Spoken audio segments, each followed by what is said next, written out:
Welcome to the Deep Dive, where we take those comprehensive stacks of sources you share with us and distill them down into the essential knowledge and surprising connections you need right now. Today, we are embarking on a pretty extraordinary journey.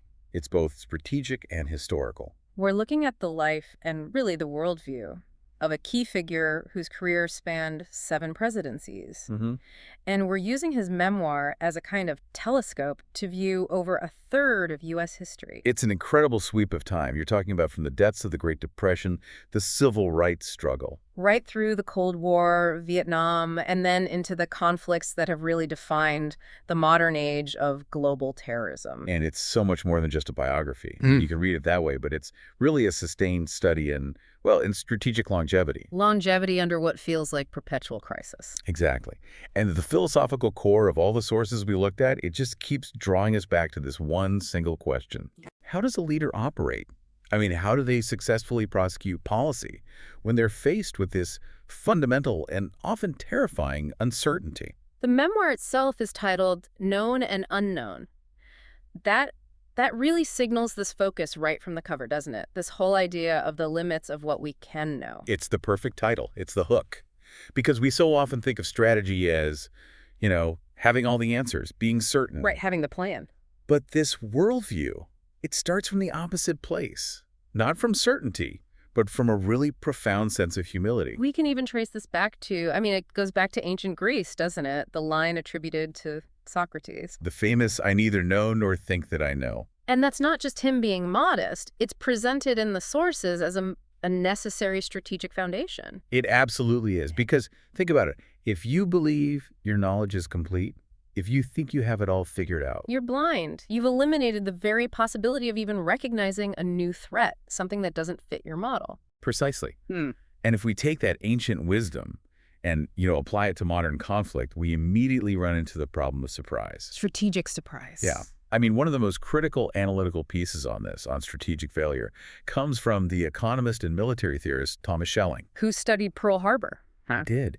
And Schelling's conclusion was that the primary reason America was caught so completely off guard wasn't a lack of information. There were plenty of clues. So it wasn't an intelligence failure, not in the classic sense. Not really. It was what he called a poverty of expectations. Such a brilliant phrase.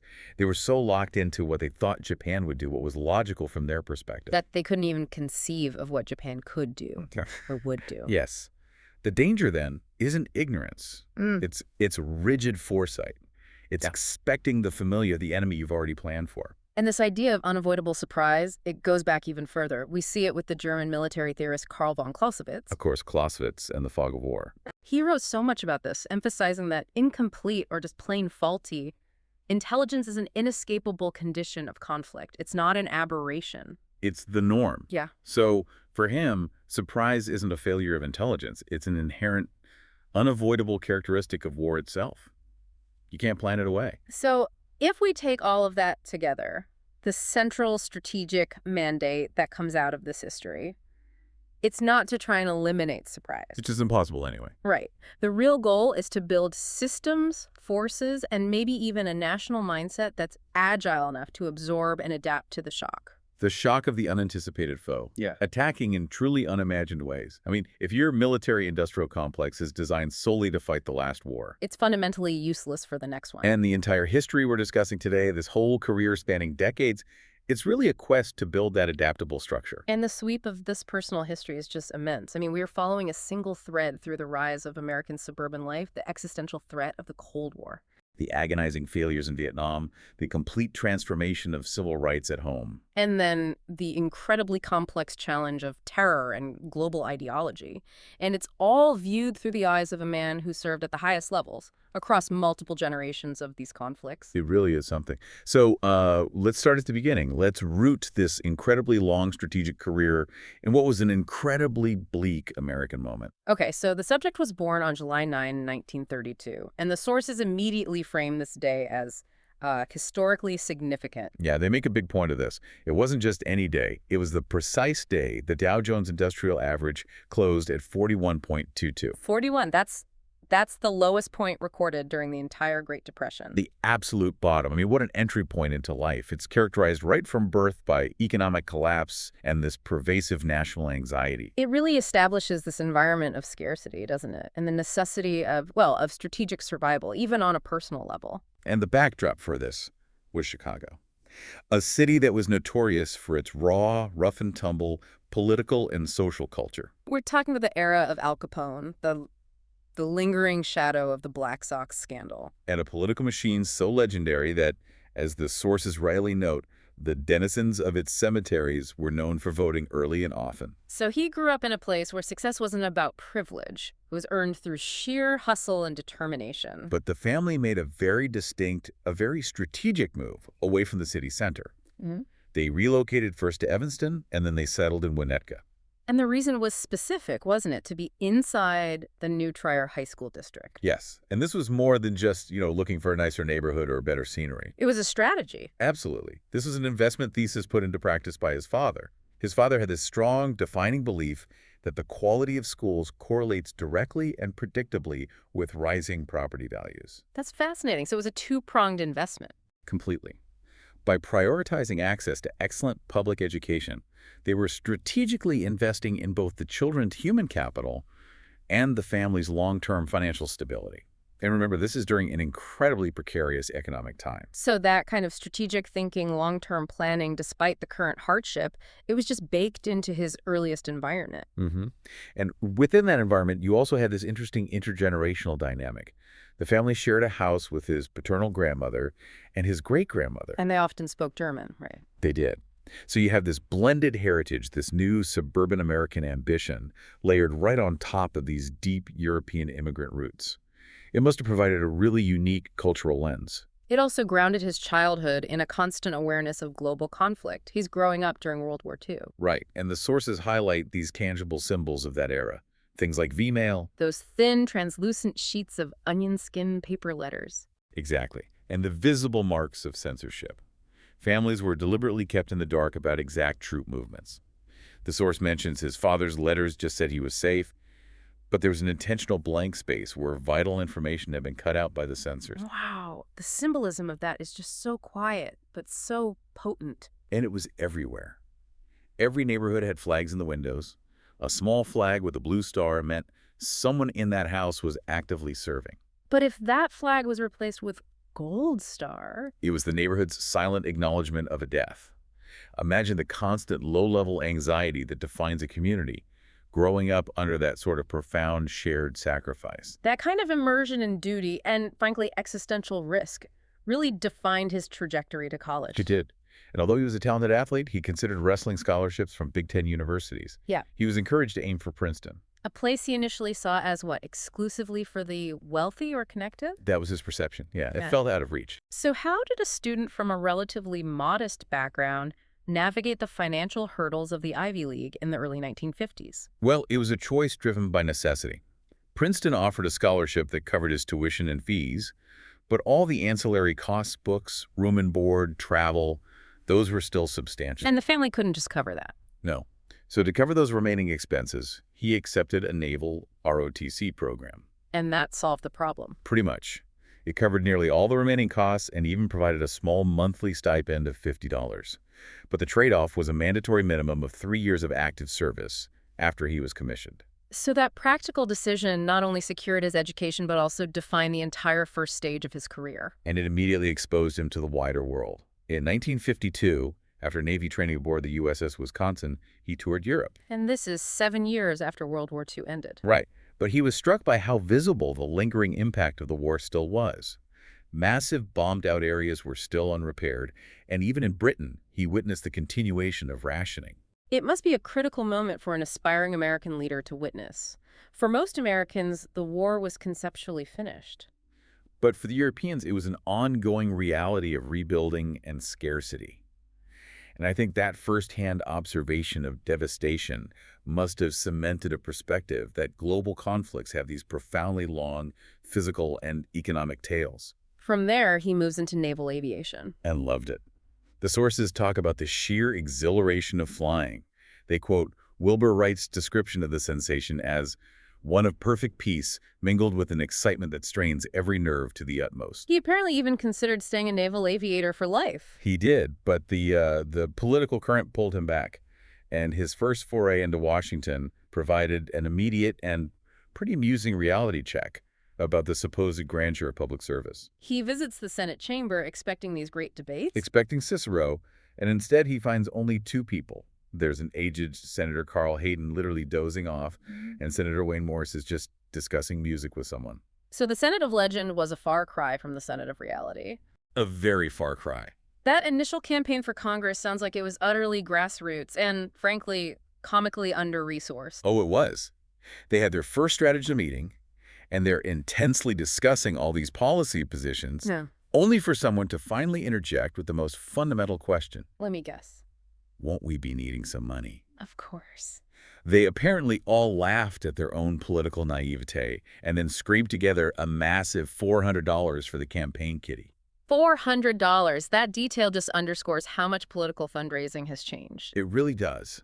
But it also shows the sheer force of personality and ideas that was required to break through when money wasn't the defining factor. And then there's that great story about the intentional misrepresentation of his age during the primary. He was 29. Right, but the Sun-Times kept printing that he was 30. So he calls the editor to correct the factual error. And the editor's response is just a masterclass in political pragmatism. He says, I know that, but you will be. And 30 sounds better.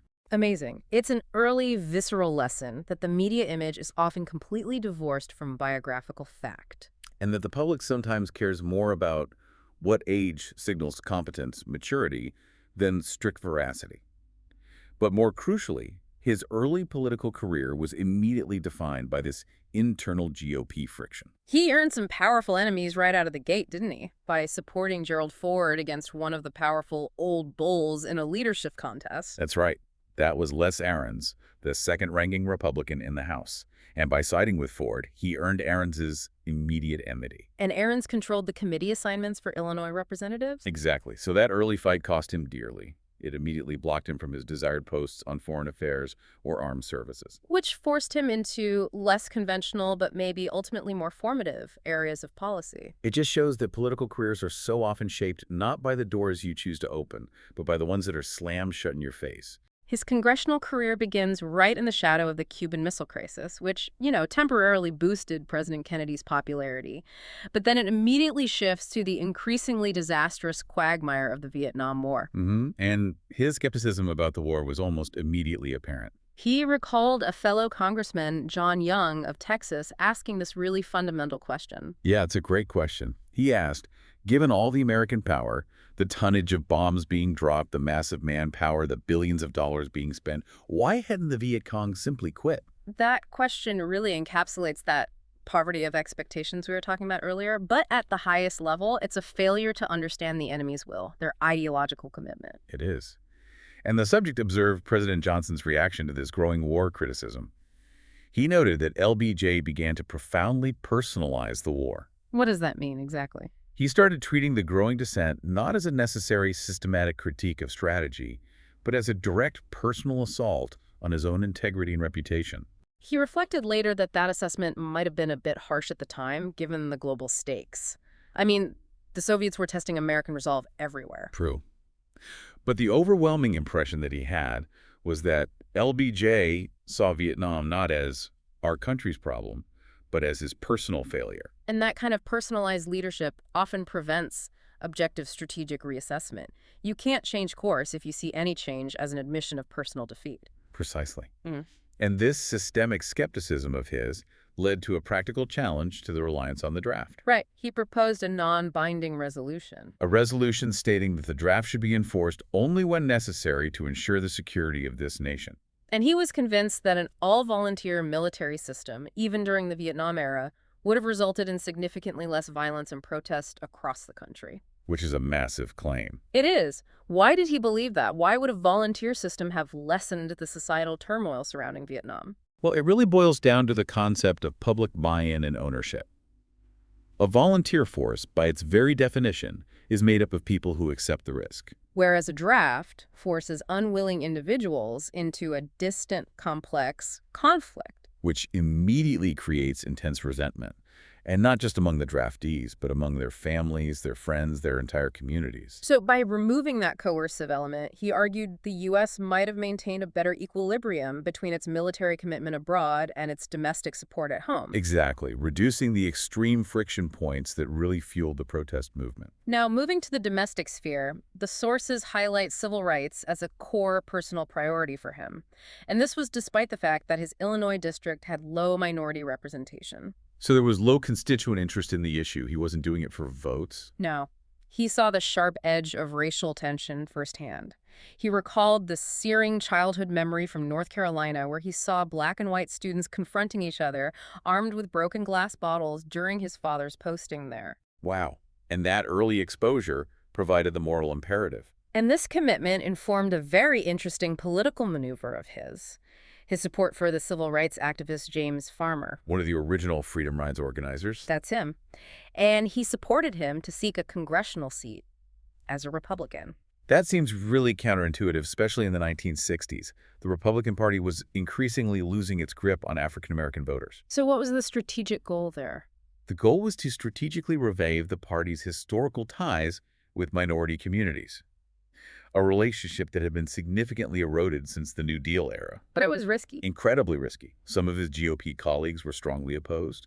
They unfairly labeled Farmer a renowned black militant. But his willingness to take that political risk, along with his general progressive stance on domestic issues, quickly cemented his media reputation as a liberal-leaning Republican. Which often earned him favorable press coverage, ironically. Now, for one of the great ironies of his entire career, running the Office of Economic Opportunity, or the OEO. An agency he had actually voted against creating. Right.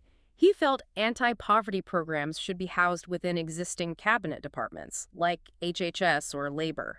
He argued that placing them in the executive office of the president would inevitably create bureaucratic inefficiency and political turf wars, which it did. So he was philosophically opposed to the entire structure, yet President Nixon successfully persuaded him to run the agency he was ambivalent about at best. And the sources paint a picture of a pretty awkward start, including Nixon's famously uncomfortable sense of humor. The story about his wife? Yes. When introducing the subject's wife, Joyce, Nixon quipped on, "I'm glad to see you brought your daughter." A line he apparently repeated more than once. It just underscores this political distance between the young, new appointee and the older, established power structure. The whole assignment was just inherently doomed. He's running an agency he didn't want, which he had voted against, and which the president who appointed him fundamentally disliked. And he was thrust immediately into the political attack machine. This is exemplified by that anecdote concerning the columnist Jack Anderson. This anecdote is so crucial because it served as a defining lesson for him in the durability of a political image.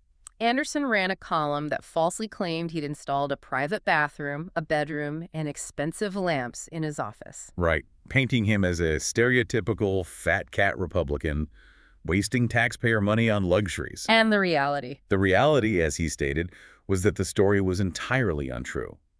As far as he could tell, the only accurate element of the entire column was the correct spelling of his name. Did Anderson even call for a comment? Nope. He hadn't bothered to call or confirm a single detail. And the real lesson here, which stuck with him throughout his career, was that an untrue story, once it's circulated widely by the press, can stick to a public figure for decades, regardless of any later corrections. It just highlights the sheer difficulty of managing your own narrative in a hypercritical Washington environment. The story was better than the truth. That is fascinating. The idea that the battle for public perception can be lost not by your actions, but by a lie that carries a good political narrative. And in the Nixon administration, we also see him grappling with major policy dissent, specifically regarding economic controls. He considered imposing wage and price controls, Phase 2, which he directed, to be the worst policy decision of the entire Nixon administration. This was a deeply held philosophical objection. Absolutely. He believed fundamentally that central planning, trying to set prices and wages across a massive, complex economy, just subverts the free market's crucial function. Which is letting consumers and producers respond naturally to supply and demand signals. Right. So here he was, administering a policy he fundamentally saw as distorting the economy and being destined to fail. That tension administering policies he disagreed with purely out of a sense of duty, that's a hallmark of public service, isn't it? It is. It demonstrates a separation between his personal economic philosophy and his willingness to execute the directives of the president. But that experience definitely cemented his skepticism toward broad government interventions that are designed to manage economic volatility. We really need to move forward now, past his brief first tour as Secretary of Defense under Ford, which was formative but short. Into the 1980s, where he was called back into service for a truly terrifying geopolitical crisis in the Middle East. So this crisis mission in Lebanon came right after the devastating Marine barracks bombing in Beirut in 1983. A terrible moment. He was appointed by Secretary of State George Shultz as a presidential envoy. And his task was to stabilize a collapsing region. The mission was incredibly delicate, support the legitimate Lebanese government. Pressure the Syrians to reduce their aggression, and crucially, signal an unwavering U.S. commitment to stability in the region. The human stakes were almost unimaginable. The Lebanese Civil War, which had erupted back in '75, had already cost an estimated 150,000 lives. And to put that into a painful context for you, President Reagan himself calculated that this loss was comparable to the United States losing 10 million of its citizens relative to population size. 10 million. Lebanon was being torn apart by internal factions and massive external interference. So he was walking into what just appeared to be an impossible situation. And this is where he applied that philosophical observation from the former Israeli Prime Minister Shimon Peres. The great line. If a problem has no solution, it is not a problem to be solved, but a fact to be coped with over time. That changes the entire strategic calculus, doesn't it? It's such a different way of thinking. It's a radical shift from the typical solution-driven Western mindset. It means acknowledging the deep, historical, and cultural intractability of a conflict. And then shifting your focus from achieving some perfect final outcome to simply managing the situation over decades. Yes. It replaces that impulse for a quick resolution with the long-term discipline of strategic endurance. To cope with this reality, he developed an internal options paper. And the sources detail the low probabilities of success that were acknowledged in this internal debate. They estimated only a roughly 60% chance of achieving their goals versus the very high risk of a hasty withdrawal. A phrase that even in 1983 immediately conjured up the haunting memory of the American withdrawal from Saigon almost a decade earlier. These are the classic agonizing dilemmas of national security policy. You rarely encounter good choices. You only get the least bad options available. A key diplomatic challenge was his encounter with Hafez al-Assad, the so-called Sphinx of Damascus. A man known for his studied discipline and ruthless calculation. The context of Assad is just so critical here. This was a leader who had demonstrated his extreme brutality only a few years prior by ordering the leveling of the Syrian town of Hama to suppress dissent, which resulted in the murder of an estimated 10,000 to 40,000 of his own people. Meeting him required nerves of steel. The meeting lasted 3.5 hours. And in a brilliant piece of strategic communication, the envoy attempted to illustrate America's global reach and its intelligence capability. He presents Assad with a high-resolution satellite photo of Damascus. And it zoomed in so specifically that it clearly included Assad's own presidential palace. Now, you have to remember, in 1984, this kind of satellite imagery was still novel, it was highly classified, and it was certainly not easily accessible to adversaries. So it was a silent demonstration of power. It wasn't a threat, but it was a fact. We know exactly where you are and what you're doing. Despite that effort, the mission didn't achieve stability. The eventual U.S. decision to withdraw was described as a profound letdown. Evoking the shame of Saigon, one of the low moments for the country. He personally suspected that the decision, which was made in an NSC meeting, might have come out differently if President Reagan and Secretary Shultz had actually been present for the final vote. But the sources, they just hammer home this single tragic and defining lesson of that retreat. Weakness is provocative. It wasn't the strength of the U.S. that caused trouble. It was the display of irresolution and vulnerability. And here's where the historical connection becomes horrifyingly clear. A young Saudi, Osama bin Laden, was observing that U.S. pullout very, very closely. And he later reflected on the American response, stating that it demonstrated the decline of American power and the weakness of the American soldier, who is ready to wage cold wars but unprepared to fight long wars. That is a direct, chilling line of causality. Bin Laden explicitly stated that he first conceived of his attack on the World Trade Center during that very period while he was witnessing the U.S. retreat from Lebanon. So it turns a policy failure into a foundational ideological catalyst. Yes. The perception of American weakness convinced him that the U.S. could be intimidated, that it could be targeted on its own soil, and that it would ultimately retreat when faced with sufficient cost. And this single bitter lesson of the 1983 withdrawal became the ultimate driver for the transformation agenda he would later pursue when he returned to the Pentagon. Okay, so after a long gap, 24 years, he returns to the Pentagon in 2001. And the bureaucracy he encountered was vastly different from the one he had left under the Ford administration. Oh, massively different. Hmm. He noted that the annual budget authorization bill for the Department of Defense had bloated from a mere 16 pages 16 pages. to a staggering 534 pages. Wow. That exponential growth is a perfect metric for just chronic bureaucratic entropy. It really is. It signals legislative micromanagement that has run amok and the deep, deep influence of lobbyists inserting complex and often competing spending mandates. He noted the irony of it. You have all these talented, honorable people who had contributed to creating such a mess, yet everyone just treated the system as too entrenched to clean up. It was just the way things are. Exactly. So his central strategic objective for the second tour was one word: transformation. The need was clear. He had to move away from the rigid Cold War-era structures and develop forces that were agile and adaptable enough to handle that principle of inevitable surprise we discussed at the start. And to prepare for the unexpected, he relied on the lesson of Frederick the Great, Who famously asked his generals, "What design would I be forming if I were the enemy?" That question forces a leader to look past their own biases, their own doctrinal comforts, and to actively engage in the perspective of the adversary. It's the ultimate countermeasure against that poverty of expectations. And the need for that imaginative foresight became tragically immediate on September 11th.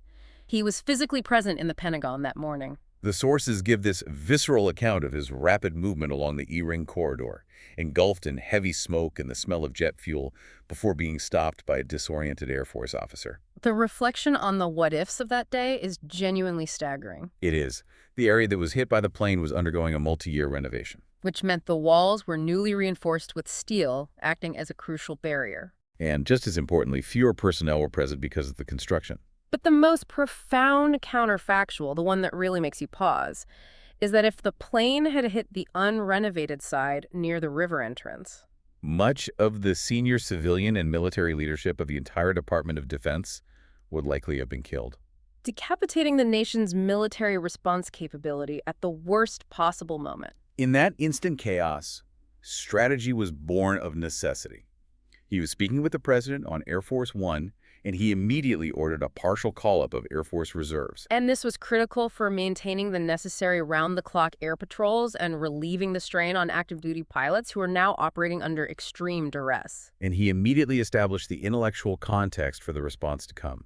He articulated his belief that America's prior history in responding to terrorism had been hesitant and feckless. He cited the restrained responses to the 1993 World Trade Center bombing, the Khobar Towers bombing, the USS Cole attack. He saw a decade of measured, almost legalistic reactions that had inadvertently reinforced bin Laden's belief that America lacked resolve. This failure of resolve led directly to the doctrine governing the Afghanistan campaign. And the primary purpose was prevention, not just punishment or retribution. President Bush declared the policy very clearly. We will make no distinction between the terrorists who committed these acts and those who harbor them. And this was a foundational shift. It eliminated the previous ambiguity that allowed states to sponsor terrorism while claiming plausible deniability. The execution of the campaign in Afghanistan then became a stunning demonstration of the transformation he was seeking. The tactical success rested on linking small U.S. Special Operations teams, the now famous Jawbreaker team, with Northern Alliance forces on the ground. And the imagery from that is incredible. It highlights this perfect blend of old and new technology. It's a massive demonstration of adaptability. You had 50-year-old B-52 bombers, which are usually associated with carpet bombing, dropping precision GPS and laser-guided bombs. And those bombs were being directed by small teams of Americans who were often on horseback alongside local fighters. It proved that forces could be agile, they could be precise, and they could work through indigenous proxies to topple the Taliban in a matter of weeks. But that very rapid success led to an immediate danger: misplaced optimism. After the quick overthrow of the Taliban in just 5 weeks, the idea of a splendid little war started to pervade Washington. So how did he respond to that pervasive optimism? He cautioned strongly against it. He immediately articulated that ending the Taliban's formal rule was only the opening phase of the conflict. He knew the real fight would be a long, sustained campaign. Exactly. He understood that the ideology had not been defeated, it had only been momentarily suppressed. And that warning proved absolutely prescient as attention shifted and the counterinsurgency began to fester. The Iraq campaign is arguably the most complex and controversial element of this entire history. Without a doubt. We have to look closely at the intelligence assumptions that drove the pre-war decisions. The sources reveal a profound level of internal reflection. There's a note that the defense secretary wrote to himself personally. Caution strong case. Could be wrong. That single note speaks volumes about the inherent uncertainty, even among those making the final call. It does. Yet the intelligence community presented a formidable and widely believed consensus at the time.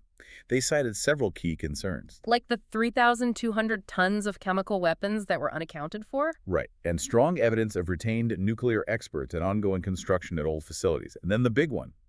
The possibility of Saddam acquiring a nuclear weapon within 1 year was seen as a clear and pressing threat. And these were the core facts that underpin the necessity of preemption. They were. But this leads directly to one of the most famous public communication stumbles of the era. The "we know where they are" line. Exactly.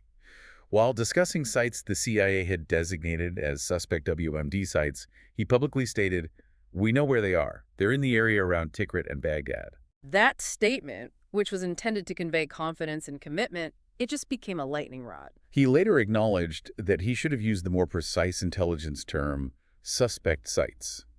That slight misstatement, substituting certainty for probability, provided immense leverage for critics who argued the administration misled the public about the reliability of the intelligence. Now, moving beyond the intelligence, the sources detail the constant internal friction within the National Security Council structure. Henry Kissinger once famously characterized different departments, State, Defense, NSC, as a team of barracudas. It seems the post-9/11 period really amplified that institutional hostility. It did. And the sources offer some critical insight into the management style of the National Security Advisor at the time, Condi Rice. She often employed what was called a bridging approach in policy briefings. Right. She would present these memos that might endorse the strategic goals of one department, say, Defense's desire for speed, while simultaneously endorsing the tactical implementation preferred by another, like State's preference for international legitimacy. Why did this bridging approach fail to resolve these crucial policy debates? Because it avoided forcing the president to make a definitive choice between fundamentally opposing approaches. By blending strategy and tactics from different camps, the core philosophical and logistical differences just remained unresolved. Which led to a constant lack of clarity. And it meant important and controversial issues were argued out anonymously in the press by unhappy, lower-level officials who felt their department's view hadn't truly won. It just fostered chronic discontent and a lack of unified direction. This chaos was compounded by the structure of the post-war occupation, specifically regarding the CPA administrator, Jerry Bremer. Bremer was supposed to report through either the Department of Defense or the State Department. But he successfully established himself as the president's man, reporting directly to the White House. Which created these muddled lines of authority on the ground. Bremer was able to pick and choose which NSC members he dealt with, sometimes leaving others completely out of the loop. The sources conclude that having too many hands on the steering wheel, without a clearly defined chain of command flowing back to Washington, was ultimately a formula for running the truck into a ditch. And that friction came to a head in the post-war strategy debates. The central tension was between speed and legitimacy. Speed was the DoD view. Quickly turn authority over to Iraqis to avoid appearing like an occupier. And legitimacy was the State Department view. Favor an American-led civil authority for an indefinite period to ensure stability before you make a transition. And the push for speed was initially led by Jay Garner.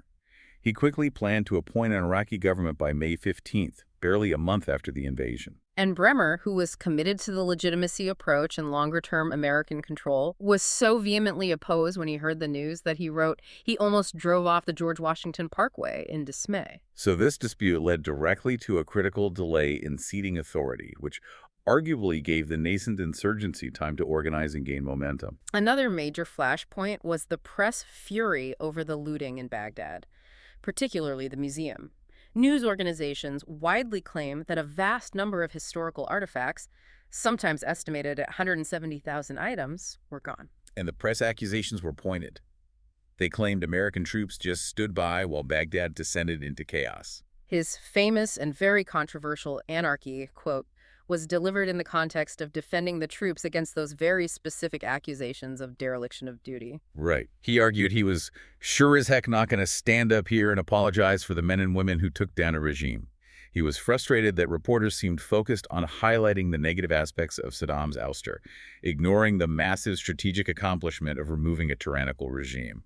But regardless of his intent, which was to defend the troops, the quote just backfired spectacularly. It framed the removal of the regime as less important than the breakdown of order and the loss of historical treasures. It unintentionally fueled the very controversy he was trying to quell.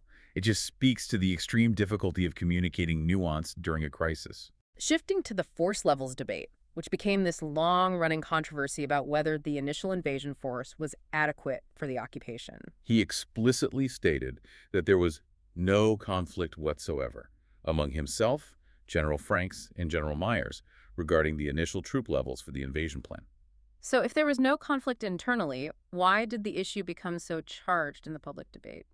Because the controversy often confused the necessary force levels for the initial invasion with the necessary force levels for the subsequent occupation and stabilization.